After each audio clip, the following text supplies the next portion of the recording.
새벽기도에 나오신 성도님들을 주님의 이름으로 환영합니다. 다 함께 샘물의 기도를 드리겠습니다. 마음 모아 샘물의 기도를 하나님께 드리겠습니다. 먼저 우리의 믿음을 고백합니다. 너는 여호와 내 하나님의 성민이라. 내 하나님 여호와께서 지상 만민 중에서 너를 자기 기업의 백성으로 택하셨나니. 아멘. 은혜로 우리를 택하여 주신 하나님, 다만 우리를 사랑하셔서 택하여 주신 하나님의 은혜에 감사와 찬양을 올려드립니다. 그 은혜를 기억하며 구별될 자로 이 땅을 살아가게 하옵소서. 교회와 예배를 위해 기도합니다. 이스라엘아 들으라. 우리 하나님 여호와는 오직 유일한 여호와시니 너는 마음을 다하고 뜻을 다하고 힘을 다하여 내 하나님 여호와를 사랑하라. 아멘. 유일한 주이신 하나님, 매주 우리가 드리는 예배가 마음과 뜻과 힘을 다해 하나님을 사랑하는 예배가 되길 원합니다. 하나님을 사랑하기 때문에 일상에서 거룩한 삶을 살게 하옵소서. 성도의 교제를 위해 기도합니다. 내가 오늘 내 행복을 위하여 내게 명하는 여호와의 명령과 규례를 지킬 것이 아니냐. 아멘.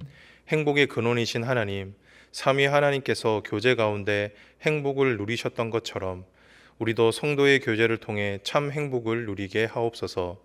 예수 행복, 예수 사랑으로 사람을 남기는 샘물의 목장이 되게 하옵소서. 다음 세대를 위해 기도합니다. 내가 내 하나님 여호와의 말씀을 삼가 듣고 내가 오늘 내게 명령하는 그의 모든 명령을 지켜 행하면 내 하나님 여호와께서 너를 세계 모든 민족 위에 뛰어나게 하실 것이라. 아멘. 다음 세대를 주목하시는 하나님, 샘물의 시선이, 하나님의 시선이 우리 자녀들에게 머물게 하시고 말씀에 순종하는 자녀들 되게 하옵소서. 세상의 방식이 아닌 말씀의 길을 따라감으로 세상을 이기는 청년들이 되게 하옵소서. 고난 중에 있는 성도들을 위해 기도합니다. 내 조상들도 알지 못하던 만나를 광야에서 내게 먹이셨나니 이는 다 너를 낮추시며 너를 시험하사 마침내 내게 복을 주려 하심이었느니라. 아멘. 광야를 통해 복 주시길 원하시는 하나님, 고난 중에 낙심한 성도들을 붙들어 주시고 어려움을 돌파할 수 있는 용기를 허락하여 주옵소서. 허락하신 시련을 통해 하나님을 가까이 하는 것이 가장 큰 복임을 깨닫게 하옵소서. 단기봉사와 선교를 위해 기도합니다. 그는 내 찬송이시오 내 하나님이시라. 내 눈으로 본 이같이 크고 두려운 일을 너를 위하여 행하였느니라. 아멘. 모든 민족의 찬양을 받으시기에 합당하신 주님, 단기 봉사를 통해 온 지역과 나라 가운데 주님의 이름이 높임받기를 원합니다. 수고하는 선교사님들을 통해 잃어버린 영혼이 주님께로 돌아와 주님을 예배하게 하옵소서. 샘물 성도의 삶을 가장 선한 길로 인도해 주실 예수님의 이름으로 기도드립니다. 아멘. 오늘 우리에게 주시는 하나님의 말씀은 신명기 32장 15절에서 25절 말씀입니다.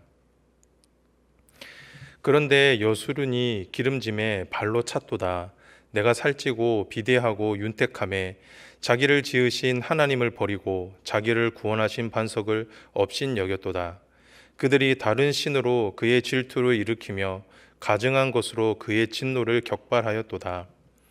그들은 하나님께 제사하지 아니하고 귀신들에게 하였으니 곧 그들이 알지 못하던 신들, 근래에 들어온 새로운 신들, 너희의 조상들이 두려워하지 아니하였던 것들이로다. 너를 낳은 반석을 내가 상관하지 아니하고 너를 내신 하나님을 내가 잊었도다. 그러므로 여호와께서 보시고 미워하셨으니 그 자녀가 그를 경노하게 한 까닭이로다. 그가 말씀하시기를 내가 내 얼굴을 그들에게 숨겨 그들의 종말이 어떠함을 보리니 그들은 심히 패역한 세대요 진실이 없는 자녀이미로다. 그들이 하나님이 아닌 것으로 내 질투를 일으키며 허무한 것으로 내 진노를 일으켰으니 나도 백성이 아닌 자로 그들에게 시기가 나게 하며 어리석은 민족으로 그들의 분노를 일으키리로다. 그러므로 내 분노의 불이 일어나서 수올의 깊은 곳까지 불사르며 땅과 그 소산을 삼키며 산들의 터도 불타게 하는도다. 내가 재앙을 그들 위에 쌓으며 내 화살이 닿을 때까지 그들을 쏘리로다. 그들이 주림으로 쇠약하며 불같은 더위와 독한 질병에 삼켜질 것이라. 내가 들짐승의 이와 티끌에 기는 것의 독을 그들에게 보내리로다. 밖으로는 칼에 방 안에서는 놀람에 멸망하리니 젊은 남자도 처녀도 백발 노인과 함께 정먹는 아이까지 그러하리로다.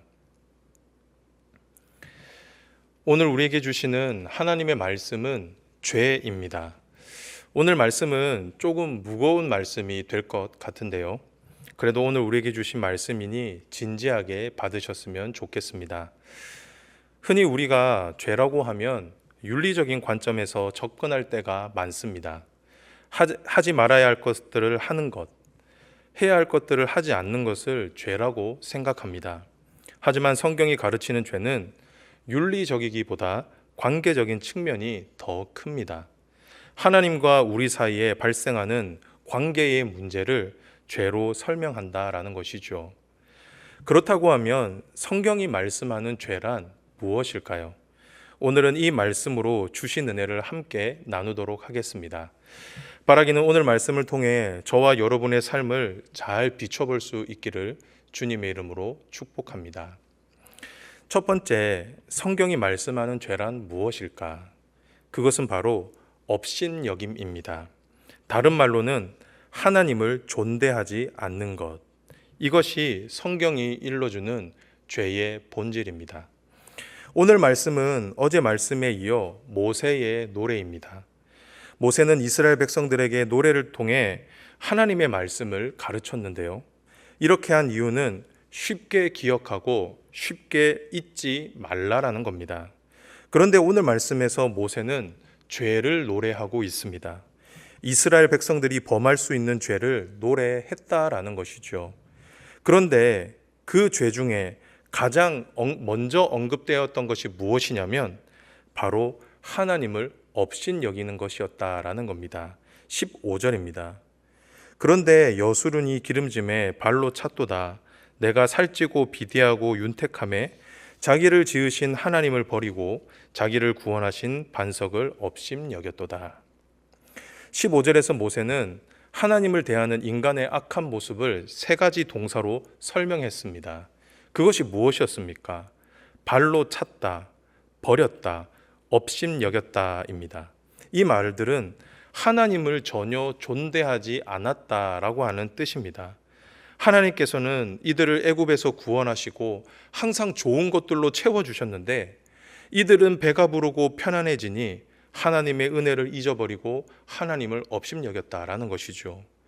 모세는 이것이 바로 죄의 본질이라고 가르쳤던 것입니다. 우리는 이 죄의 본질을 예수님의 말씀을 통해서도 알 수가 있습니다. 예수님께서는 탕자의 비유를 말씀하시면서 탕자의 모습 속에 죄의 본질을 설명하셨습니다. 예수님의 비유를 보면 한 아버지에게 두 아들이 있었는데 둘째 아들이 아버지에게 자기에게 돌아올 유산을 미리 달라는 내용이 나옵니다. 당시 고대 근동에서 유산은 부모가 모두 사망했을 때만 받을 수 있는 것이었습니다. 그런데 둘째 아들이 아버지에게 그 유산을 미리 달라고 한 것이죠. 이 말은 아버지를 이제부터 죽은 사람 취급하겠다라는 겁니다. 아버지를 존대하지 않고 업심여기는 아주 큰 잘못을 범했던 것이죠. 이처럼 예수님께서도 하나님 아버지를 존대하지 않고 업심여기는 것을 죄의 본질이라고 말씀하셨습니다. 사랑하는 성도 여러분, 우리가 믿는 하나님은 창조주이십니다. 온 세상 만물을 창조하시고 다스리는 분이십니다. 이 세상 그 어디에도 하나님의 손길이 닿지 않는 곳은 없습니다. 그리고 이 세상을 창조하시고 다스리시는 하나님은 저와 여러분들을 자기 형상으로 지으신 아버지가 되십니다. 그렇기에 저와 여러분은 태생적으로 하나님을 가장 존귀히 여기며 그분의 말씀에 순종해야 합니다. 이것이 저와 여러분의 본분입니다. 분명 이 자리에는 하나님을 업심여기거나 존대하지 않는 분들은 한 분도 없을 것입니다. 하지만 오늘 말씀을 통해 우리 자신을 한번 돌아보았으면 좋겠습니다. 혹시 나의 삶 가운데 하나님의 은혜에 감사하지 않는 영역은 있지 않는지, 그리고 혹시 나의 삶 가운데 하나님을 의도적으로 배제하거나 하나님 없이 행하려고 했던 것은 없지 않았는지 한번 살펴보았으면 좋겠습니다. 그리고 만약 그런 것들이 발견되었다라고 한다면 이 시간 하나님 앞에 회개하는 오늘 하루가 되기를 주님의 이름으로 축복합니다. 두 번째 죄란 무엇일까? 그것은 바로 버림입니다. 다른 말로는 의도적으로 떠나는 행위입니다. 즉 죄란 하나님 아버지를 의도적으로 버리고 떠나는 행위입니다. 이것이 성경이 말씀하는 죄의 본질이죠. 오늘 본문 15절을 보면 모세는 이스라엘 백성들이 하나님을 버렸다라는 표현을 사용하고 있습니다. 또 18절을 보면 상관하지 않았다, 잊었다라는 표현도 사용하고 있습니다. 우리는 이 표현에서 부부와의 관계, 그리고 부모와 자녀와의 관계처럼 친밀한 관계성에서 나올 법한 단어들을 오늘 본문이 사용하고 있음을 알 수 있습니다. 그런데 그 관계가 깨어져 버린 것이죠. 친밀한 관계가 깨어져 버린 것입니다. 왜 그렇습니까? 이스라엘 백성들이 하나님을 버렸기 때문입니다. 그리고 다른 신을, 우상을 사랑했기 때문입니다. 이것을 생각하시면서 18절 말씀을 한번 보시기를 바랍니다. 너를 낳은 반석을 내가 상관하지 아니하고 너를 내신 하나님을 내가 잊었도다. 너를 낳은 반석, 아버지이신 하나님을 잊었다라고 말씀합니다. 떠났다라는 것이죠. 이처럼 성경은 죄를 말씀할 때 하나님을 떠나 하나님을 잊고 사는 것, 하나님 아닌 것을 아버지로 모시고 사는 것이 죄라고 말씀했습니다. 우리는 이 죄의 본질도 탕자의 비유를 통해서 너무나 잘 알 수가 있습니다. 둘째 아들이 아버지에게 유산을 나눠달라 하니 아버지는 두 아들에게 유산을 다 나누어 주었습니다. 그런데 둘째는 며칠이 안 돼요. 짐을 싸서 아버지 곁을 떠나게 됩니다. 누가복음에 보면은 이 둘째 아들은 먼 나라로 갔다라고 말씀합니다. 이 말은 아버지가 보지 못하는 곳으로, 아버지의 간섭이 미치지 못하는 곳으로 갔다라고 하는 의미입니다. 그리고 이 아들은 그곳에서 아버지를 잊어버리고 허랑방탕이라고 하는 새로운 아버지를 만나 그를 섬겼죠. 예수님은 이런 둘째 아들의 모습을 보시고 죄라고 말씀하셨습니다. 아버지이신 하나님을 떠나 다른 아버지를 섬기는 것이 바로 죄의 본질이라는 겁니다. 그런데 문제가 있습니다. 다른 아버지를 섬겼더니 어떻게 되었습니까? 누가복음 15장 14절입니다. 그가 비로소 궁핍한지라. 무슨 말입니까? 아버지에게 받은 것을 다 빼앗기게 되었던 것이죠. 이것이 바로 죄의 결과입니다. 궁핍함. 성도 여러분, 하나님이 누구이십니까? 하나님은 저와 여러분의 아버지가 되십니다. 하나님은 자신의 형상으로 우리를 지으시고 지금까지 우리를 기르신 분이십니다. 우리가 가진 모든 것은 전부 하나님 아버지께로부터 온 것입니다. 그렇게 저와 여러분은 하나님을 떠나지 않고 하나님과 함께할 때 이 모든 것을 풍성히 누릴 수 있는 것입니다. 하지만 하나님 아버지를 떠났을 때 어떻게 됩니까? 모든 걸 잃게 되는 것입니다. 이 세상에 내가 가지고 있던 모든 것들을 빼앗길 수밖에 없다라는 것이죠. 사랑하는 성도 여러분, 물고기가 물이 싫다고 물을 떠나면 어떻게 되겠습니까? 결국 죽을 수밖에 없습니다. 이처럼 저와 여러분은 하나님을 떠나서는 아무것도 할 수가 없습니다. 그렇기에 저와 여러분은 그 무엇보다 하나님과 꼭 붙어 있어야 합니다. 가까이 있어야 한다라는 것입니다. 그렇게 할 때 하나님께서 저와 여러분의 삶을 책임지시고 선한 길로 인도해 주시는 것입니다. 혹 이 자리에 하나님의 품을 떠난 분들이 계십니까? 아니면 혹시 하나님 아버지의 품이 답답해 하나님을 떠나려고 작정하고 계신 분은 계시지 않습니까? 오늘 말씀을 들으시고 다시 하나님 아버지께 더 가까이 나아가는 은혜가 있기를 바랍니다. 그리하여 하나님 아버지가 주시는 모든 좋은 것들을 여러분의 삶 가운데 풍성히 누릴 수 있게 되기를 주님의 이름으로 축복합니다. 마지막인데요. 마지막으로 죄란 무엇일까? 그것은 바로 돌이키지 않는 것입니다. 다른 말로는 회개하지 않는 것입니다. 우리는 앞선 말씀을 통해 죄란 하나님을 업신여기는 것이다 라고 배웠습니다. 그리고 하나님 아버지를 떠나 다른 아버지를 섬기는 것이 죄라고 배웠죠. 그런데 성경은 여기서 한 걸음 더 나아가 죄는 자기 잘못을 뉘우치지 않는 것이다 라고 가르치십니다. 오늘 말씀을 읽어보셔서 아시겠지만 모세는 이스라엘의 죄를 고발하면서 하나님의 심판이 있을 것을 말씀하셨습니다. 그런데 그 하나님의 진노와 심판이 아주 강력합니다. 20절을 보면 그들의 종말이 어떠함을 보리니라고 말씀하고 있습니다. 그들에게 끝이 있을 것이다 라는 것이죠. 그리고 23절을 한번 읽어볼까요? 내가 재앙을 그들 위에 쌓으며 내 화살이 닿을 때까지 그들을 쏘리로다. 하나님의 재앙이 언제까지 이어진다라고 말씀하고 계십니까? 내 화살이 닿을 때까지. 이 말이 무슨 말입니까? 그들이 멸망할 때까지, 끝까지 있을 거라는 겁니다. 그런데 더 충격적인 것은 이 말씀 안엔 이스라엘 백성들의 회개가 없다라는 겁니다. 이들이 돌이키지 않았다라는 것이죠. 성경은 이것을 죄의 본질이라고 말씀합니다. 죄를 돌이키지 않는 것이죠. 예수님께서는 이 사실도 탕자의 비유를 통해서 말씀해 주셨습니다. 그런데 예수님의 비유에선 탕자가 다른 모습을 보이죠. 성경을 보면 탕자는 자기 잘못을 깨닫게 됩니다.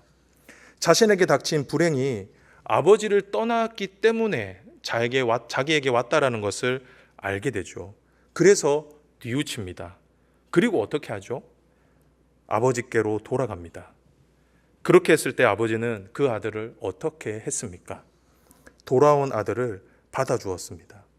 그 어떤 죄도 묻지 않고 아들을 꼭 끌어 안아주죠. 어떻게 보면 이것이 아버지의 본심이었다라고 볼 수가 있습니다. 돌이킨 아들을 품어주는 아버지 모습 말입니다. 성도 여러분, 저와 여러분도 모두 죄를 범할 수 있습니다. 하나님 아버지를 업신여기고 때로는 하나님 아버지를 떠날 수 있다라는 겁니다. 하지만 중요한 것은 여기에서부터입니다. 죄인은 자기 잘못을 깨닫지만 절대로 돌이키지 않습니다. 하지만 하나님의 사람은 자기 잘못을 깨닫게 되었을 때 돌이킬 줄 안다라는 겁니다.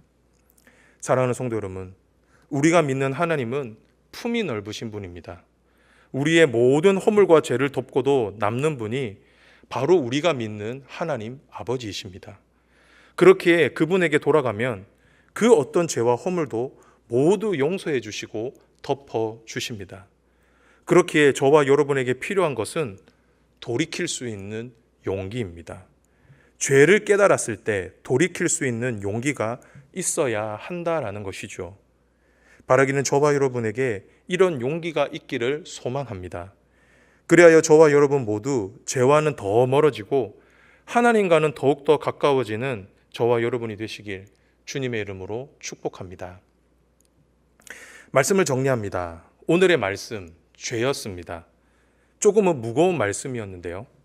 오늘 말씀이 우리에게 가르쳐주는 죄의 본질이 무엇이었습니까? 첫 번째는 하나님을 업신여기는 것이었습니다. 그리고 두 번째는 하나님을 떠나는 것이었죠. 그리고 마지막으로는 돌이키지 않는 것이었습니다. 바라기는 오늘 말씀이 저와 여러분의 말씀이 되지 않기를 소망합니다. 오히려 오늘 말씀을 통해 저와 여러분 모두 하나님을 경외하고 하나님과 함께할 수 있기를 소망합니다. 그리하여 하나님 아버지 안에서 누리는 모든 은혜들을 풍성히 누릴 수 있게 되기를 주님의 이름으로 축복합니다. 아울러 여러분의 가정과 여러분의 목장 가운데 동일한 은혜가 있기를 주님의 이름으로 축원합니다.